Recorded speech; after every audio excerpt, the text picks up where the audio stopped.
Di video kali ini, kami akan membahas kisah legendaris dari Tanah Jawa yang penuh dengan intrik dan kebijaksanaan. Temukan bagaimana Sabdo Palon, penjaga spiritual Majapahit, dan Syekh Subakir, penyebar ajaran Islam, terlibat dalam konflik besar yang mengguncang masa depan spiritual Jawa. Apa yang terjadi ketika dua kekuatan besar ini bertemu? Ikuti perjalanan mereka dalam perjanjian yang mengubah sejarah dan tetap jadi legenda hingga kini. Siapkan dirimu untuk perjalanan menegangkan dan misteri ini. Tekan tombol subscribe dan aktifkan notifikasi untuk mendapatkan pembaruan terbaru. Sabdo Palon adalah sosok mistis yang muncul dari tradisi spiritual Jawa, dikenal sebagai penasihat Prabu Brawijaya V, raja terakhir dari Majapahit. Ia lahir dalam lingkungan yang kental dengan ajaran kejawen, yang merupakan perpaduan dari spiritualitas Hindu-Buddha dan kebijaksanaan leluhur Jawa. Sejak kecil, Sabdo Palon telah menunjukkan bakat luar biasa dalam ilmu gaib dan spiritual, menjadikannya sosok yang sangat dihormati dan ditakuti oleh banyak orang di sekitarnya. Sebagai seorang abdi dalam yang memiliki pengetahuan mendalam tentang alam gaib, Sabdo Palon memainkan peran penting dalam menjaga keseimbangan spiritual di Majapahit. Ia tidak hanya memberi nasihat kepada raja, tetapi juga menjaga harmoni antara manusia dan kekuatan gaib yang menguasai tanah Jawa. Kehadirannya selalu dikaitkan dengan upaya untuk menjaga tatanan spiritual yang sudah ada sejak lama di Majapahit. Namun, di balik kebijaksanaannya, Sabdo Palon juga memegang teguh keyakinannya bahwa ajaran leluhur harus dipertahankan. Ia merasa bahwa ajaran kejawen adalah esensi dari kebudayaan Jawa yang harus terus dijaga, bahkan ketika pengaruh baru mulai memasuki tanah Jawa. Keyakinan ini yang kelak membawa Sabdo Palon pada konflik besar dengan Syekh Subakir, seorang wali dari Persia yang datang dengan misi untuk menyebarkan Islam di Jawa. Di lingkungan Istana Majapahit, Sabdo Palon dihormati sebagai penjaga nilai-nilai spiritual dan budaya Jawa. Ia selalu mendampingi Prabu Brawijaya V, memberikan nasihat dalam berbagai urusan, baik itu tentang pemerintahan maupun masalah-masalah spiritual yang lebih dalam. Perannya sangat vital dalam menjaga kestabilan kerajaan, terutama di saat-saat genting ketika kekuatan gaib dan pengaruh luar mulai mengancam Majapahit.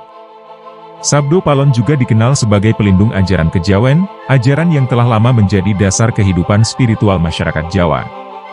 Ia selalu berusaha memastikan bahwa nilai-nilai kejawen tetap menjadi pedoman dalam setiap aspek kehidupan di kerajaan.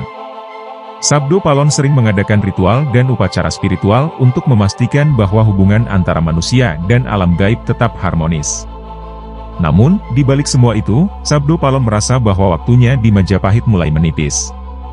Pengaruh Islam mulai terasa, dan banyak orang di kerajaan yang mulai berpaling dari ajaran leluhur. Sabdo Palon mulai merasakan bahwa tugasnya sebagai penjaga spiritual Majapahit akan segera menghadapi tantangan yang besar, yang bisa mengancam keberlanjutan kebudayaan yang telah ia lindungi sepanjang hidupnya. Syekh Subakir adalah seorang wali dari Persia yang memiliki misi besar untuk menyebarkan agama Islam di tanah Jawa. Setelah melakukan perjalanan jauh dari tanah kelahirannya, ia tiba di Jawa dengan penuh semangat untuk menyebarkan ajaran yang diyakininya sebagai kebenaran. Namun, begitu tiba di Jawa, Syekh Subakir segera menyadari bahwa tugasnya tidak akan mudah, karena tanah Jawa dipenuhi oleh kekuatan gaib yang kuat dan penuh misteri. Syekh Subakir mendapati bahwa tanah Jawa dikuasai oleh roh-roh halus yang menentang kehadiran ajaran baru. Setiap kali ia mencoba untuk menyebarkan ajaran Islam, kekuatan gaib ini selalu menghadangnya, membuat usaha Syekh Subakir menjadi sangat sulit. Namun, sebagai seorang wali yang memiliki kekuatan spiritual besar, Syekh Subakir tidak gentar. Ia memutuskan untuk menghadapinya dengan tekad dan keyakinan yang kuat. Dalam usahanya untuk menaklukkan kekuatan gaib ini, Syekh Subakir mulai melakukan berbagai ritual dan doa. Ia percaya bahwa dengan kekuatan spiritual yang dimilikinya, ia dapat membuka jalan bagi penyebaran Islam di tanah Jawa. Namun, di balik itu semua, Syekh Subakir juga tahu bahwa ia harus menghadapi Sabdo Palon, penjaga utama dari ajaran kejawen, yang sudah siap untuk melindungi tanah Jawa dari pengaruh luar. Pertemuan pertama antara Sabdo Palon dan Syekh Subakir terjadi ketika Syekh Subakir mulai melakukan ritual untuk menundukkan kekuatan gaib di Jawa. Sabdo Palon, yang merasa terancam oleh kehadiran ajaran baru ini, segera mendatangi Syekh Subakir. Dengan wibawa dan kekuatan spiritualnya, Sabdo Palon memperingatkan Syekh Subakir agar tidak mengganggu keseimbangan spiritual di Jawa yang telah ia jaga selama ini. Syekh Subakir, meskipun menghormati Sabdo Palon, tetap teguh pada misinya untuk menyebarkan Islam. Ia menyadari bahwa Sabdo Palon adalah lawan yang tangguh dan memiliki kekuatan besar, tetapi ia yakin bahwa Islam adalah jalan yang benar dan harus diperkenalkan kepada masyarakat Jawa. Pertemuan ini tidak berakhir dengan kesepakatan, tetapi menjadi awal dari konflik yang lebih besar antara dua kekuatan spiritual ini. Setelah pertemuan tersebut, ketegangan antara Sabdo Palon dan Syekh Subakir semakin meningkat. Keduanya sadar bahwa mereka berada di jalur yang berlawanan, dan bahwa konflik ini tidak akan mudah diselesaikan. Sabdo Palon terus memantau setiap gerakan Syekh Subakir, sementara Syekh Subakir terus mencari cara untuk menaklukkan kekuatan gaib yang ada di Jawa. Pertemuan ini menandai awal dari pertarungan spiritual yang akan menentukan masa depan tanah Jawa. Seiring dengan semakin intensnya usaha Syekh Subakir dalam menyebarkan Islam, ketegangan di Majapahit pun semakin terasa. Banyak kalangan di kerajaan yang mulai tertarik pada ajaran Islam, yang menawarkan pandangan baru tentang kehidupan dan spiritualitas. Namun, di sisi lain, ada juga yang merasa khawatir akan hilangnya ajaran leluhur yang telah lama menjadi dasar kehidupan masyarakat Jawa. Sabdo Palon, yang menyadari perubahan ini, merasa semakin khawatir. Ia melihat bahwa pengaruh Islam semakin kuat, dan bahwa banyak orang yang mulai meninggalkan ajaran kejawen.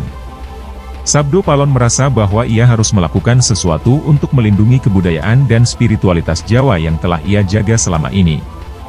Ia merasa bahwa ini adalah ujian terbesar dalam hidupnya sebagai penjaga spiritual Majapahit. Di tengah ketegangan ini, Sabdo Palon mulai mempersiapkan diri untuk menghadapi Syekh Subakir dalam pertempuran spiritual yang besar. Ia tahu bahwa Syekh Subakir bukanlah lawan yang mudah, tetapi ia juga yakin bahwa ia memiliki kekuatan yang cukup untuk melindungi tanah Jawa dari pengaruh luar. Ketegangan di Majapahit semakin meningkat, dan semua orang menunggu dengan cemas apa yang akan terjadi selanjutnya. Konflik antara Sabdo Palon dan Syekh Subakir akhirnya mencapai puncaknya dalam sebuah pertempuran spiritual yang dahsyat. Syekh Subakir, dengan kekuatan doanya, mulai menaklukkan roh-roh gaib yang menguasai tanah Jawa. Ia menggunakan segala kekuatan spiritual yang dimilikinya untuk membersihkan jalan bagi penyebaran Islam di Jawa. Pertempuran ini tidak hanya berlangsung di dunia fisik, tetapi juga di alam gaib yang tidak terlihat oleh mata manusia biasa. Sabdo Palon, di sisi lain, menggunakan seluruh kekuatan kejawen yang dimilikinya untuk melawan. Ia memanggil roh-roh leluhur dan menggunakan ilmu gaib yang telah ia pelajari sepanjang hidupnya. Pertempuran ini sangat sengit, dengan kedua belah pihak menunjukkan kekuatan dan kemampuan spiritual yang luar biasa. Alam sekitar menjadi saksi dari pertarungan ini, dengan tanda-tanda gaib yang muncul di mana-mana. Namun, seiring berjalannya waktu, Sabdo Palon mulai merasakan bahwa kekuatan Syekh Subakir terlalu besar untuk dihadapi sendirian. Meskipun ia telah melakukan yang terbaik untuk melindungi tanah Jawa, Sabdo Palon mulai menyadari bahwa perubahan tidak bisa dihindari. Dengan hati yang berat, ia mulai mempertimbangkan untuk mencapai kesepakatan dengan Syekh Subakir, demi menjaga perdamaian di tanah Jawa. Setelah pertempuran yang panjang dan melelahkan, Sabdo Palon mulai menyadari bahwa perubahan sedang berlangsung di tanah Jawa, dan bahwa ia tidak dapat menghentikannya. Meskipun ia merasa sangat berat untuk menerima kenyataan ini, Sabdo Palon mulai memahami bahwa ajaran baru yang dibawa oleh Syekh Subakir memiliki tempat dalam perkembangan spiritual masyarakat Jawa. Ia melihat bahwa Syekh Subakir memiliki niat yang tulus dan kekuatan yang besar, yang membuatnya menjadi lawan yang layak dihormati. Dengan kesadaran ini, Sabdo Palon mulai memikirkan langkah selanjutnya. Ia tahu bahwa ia harus melindungi ajaran kejawen, tetapi ia juga menyadari bahwa ia tidak bisa menentang arus perubahan yang sedang terjadi di tanah Jawa. Dalam perenungannya, Sabdo Palon mulai melihat bahwa mungkin ada cara untuk menjaga warisan leluhur tanpa harus melawan secara frontal ajaran baru yang dibawa oleh Syekh Subakir. Kesadaran ini membawanya pada keputusan untuk bernegosiasi demi menjaga kedamaian dan keseimbangan spiritual di Jawa. Sabdo Palon merasa bahwa ia harus membuat perjanjian dengan Syekh Subakir, sebuah perjanjian yang memungkinkan kedua ajaran, Islam dan kejawen, untuk hidup berdampingan. Dengan cara ini, Sabdo Palon berharap agar budaya dan spiritualitas Jawa tetap lestari, meskipun harus menerima pengaruh dari ajaran baru. Dengan niat ini, Sabdo Palon mulai mempersiapkan dirinya untuk bertemu kembali dengan Syekh Subakir. Kali ini bukan sebagai musuh, tetapi sebagai rekan yang ingin menjaga harmoni di tanah Jawa. Namun, meskipun telah mencapai kesadaran ini, Sabdo Palon tetap waspada. Ia tahu bahwa negosiasi dengan Syekh Subakir tidak akan mudah, karena keduanya memiliki keyakinan yang kuat. Tetapi, dengan tekad untuk menjaga warisan leluhur, Sabdo Palon memutuskan untuk melangkah maju, siap untuk membicarakan masa depan Jawa dengan Syekh Subakir. Dalam pertemuan yang penuh dengan ketegangan, Sabdo Palon dan Syekh Subakir akhirnya bertatap muka untuk melakukan negosiasi. Keduanya saling mengukur satu sama lain, mencoba memahami niat dan tujuan yang dipegang oleh masing-masing pihak. Sabdo Palon, meskipun masih memiliki keraguan, memulai pembicaraan dengan menawarkan sebuah kesepakatan bahwa ajaran kejawen tetap diizinkan untuk berkembang, sementara Islam juga dapat menyebar di tanah Jawa. Syekh Subakir, yang menyadari bahwa perlawanan dari Sabdo Palon tidak dapat diatasi sepenuhnya, melihat tawaran ini sebagai peluang untuk menghindari konflik yang lebih besar. Ia menyadari bahwa menghormati ajaran kejawen adalah kunci untuk mendapatkan hati dan pikiran masyarakat Jawa. Oleh karena itu, ia bersedia mendengarkan syarat-syarat yang diajukan oleh Sabdo Palon. Negosiasi ini berlangsung lama, dengan keduanya mempertimbangkan setiap poin dengan cermat. Akhirnya, kedua tokoh besar ini mencapai kesepakatan yang bersejarah. Mereka setuju bahwa Islam dan kejawen dapat hidup berdampingan, dengan syarat bahwa ajaran kejawen tidak boleh dihapuskan atau dihilangkan. Syekh Subakir juga berjanji bahwa penyebaran Islam akan dilakukan dengan cara yang damai dan penuh penghormatan terhadap tradisi lokal. Dengan perjanjian ini, mereka berharap dapat menjaga kedamaian dan stabilitas di tanah Jawa. Perjanjian damai antara Sabdo Palon dan Syekh Subakir menjadi titik balik dalam sejarah spiritual Jawa. Dengan kesepakatan ini, mereka berdua berhasil menghindari pertumpahan darah dan konflik yang lebih besar. Sabdo Palon, meskipun berat hati, menerima kenyataan bahwa perubahan memang tak bisa dihindari, tetapi ia merasa lega bahwa ajaran kejawen tetap akan dihormati dan dilestarikan di tengah masyarakat Jawa yang semakin berkembang. Di sisi lain, Syekh Subakir juga merasa bahwa perjanjian ini adalah kemenangan besar bagi misi dakwahnya.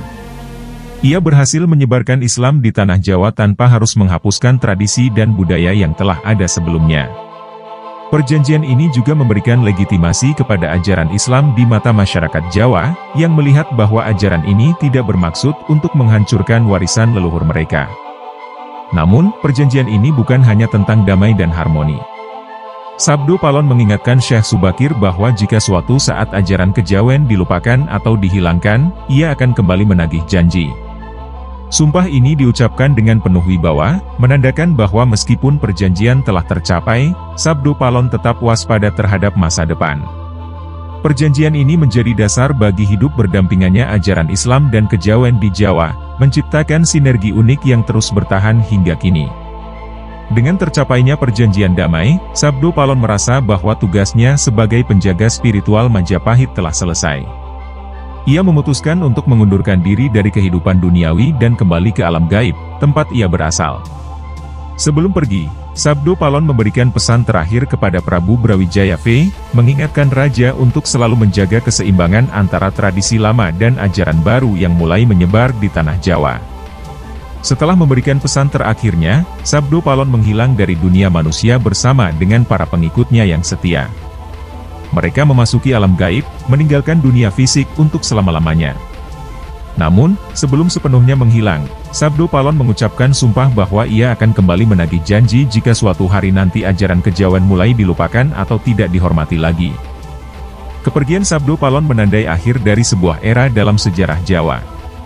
Ia meninggalkan warisan spiritual yang dalam, yang tetap hidup di hati masyarakat Jawa. Meskipun telah mengundurkan diri ke alam gaib, Sabdo Palon tetap hadir sebagai penjaga spiritual Jawa, yang akan selalu siap untuk kembali jika warisan leluhurnya terancam oleh perubahan zaman. Setelah pengunduran diri Sabdo Palon, Syekh Subakir melanjutkan tugasnya menyebarkan Islam di Jawa dengan cara yang damai dan penuh kebijaksanaan.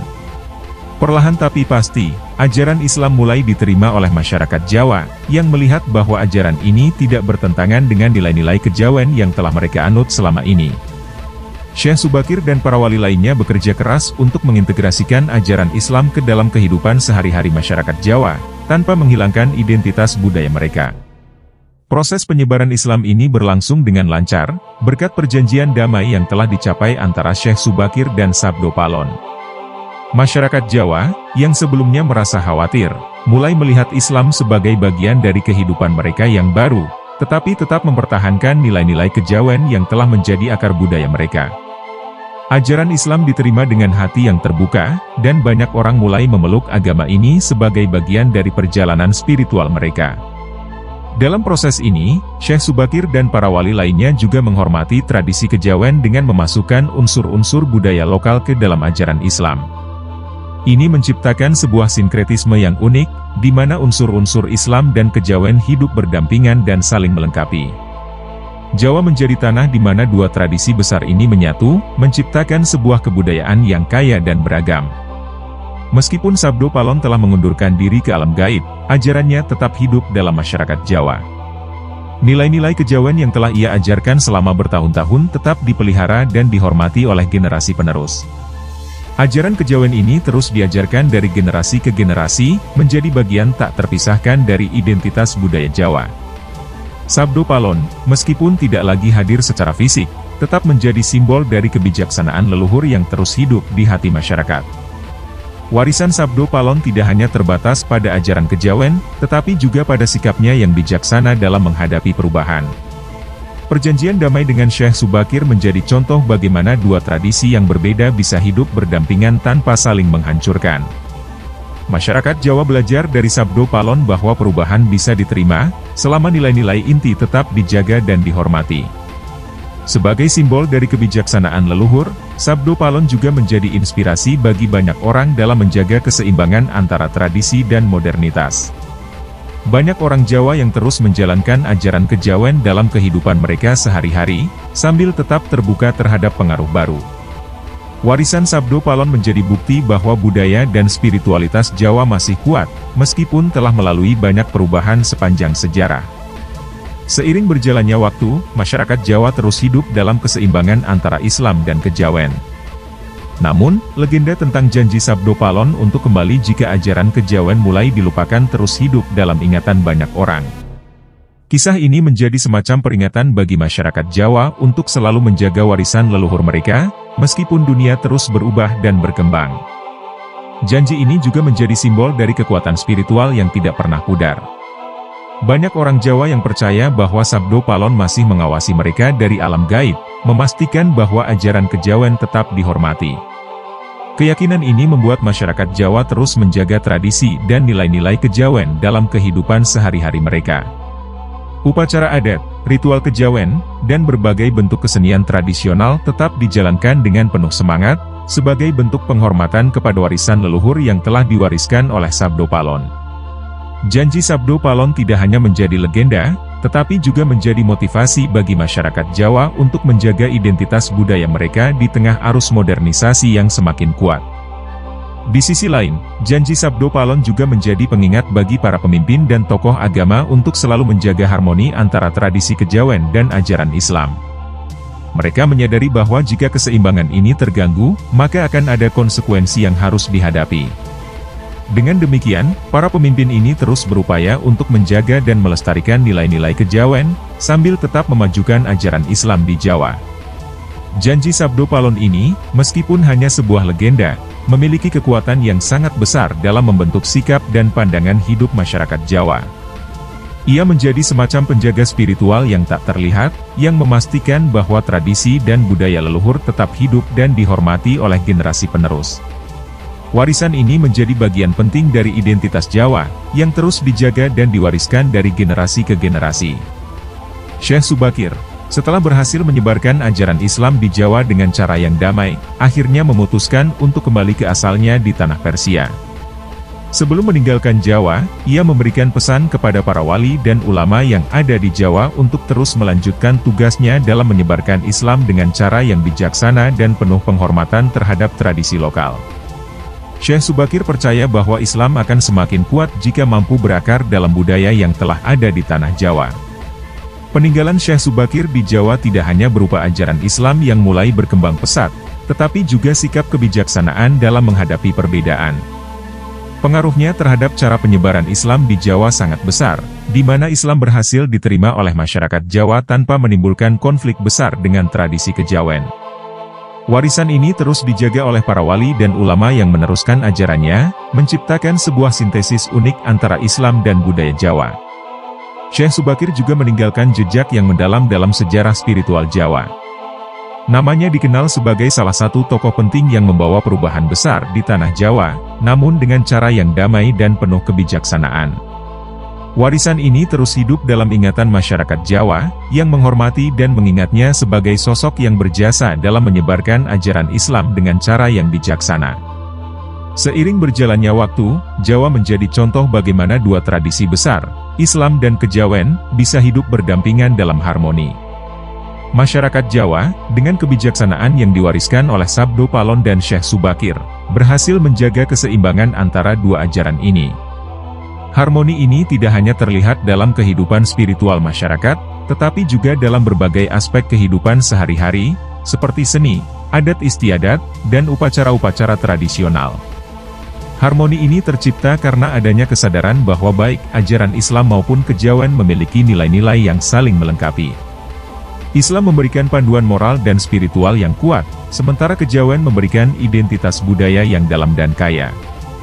Masyarakat Jawa, dengan kecerdasannya, mampu menggabungkan kedua ajaran ini dalam kehidupan mereka, menciptakan sebuah kebudayaan yang unik dan beragam. Dalam harmoni ini, masyarakat Jawa menemukan kekuatan mereka. Mereka tidak hanya mampu bertahan dari berbagai perubahan yang datang, tetapi juga mampu menjaga dan melestarikan warisan leluhur mereka. Harmoni ini menjadi fondasi yang kuat bagi identitas Jawa, yang terus hidup dan berkembang di tengah arus modernisasi, tanpa kehilangan jati diri mereka yang sebenarnya.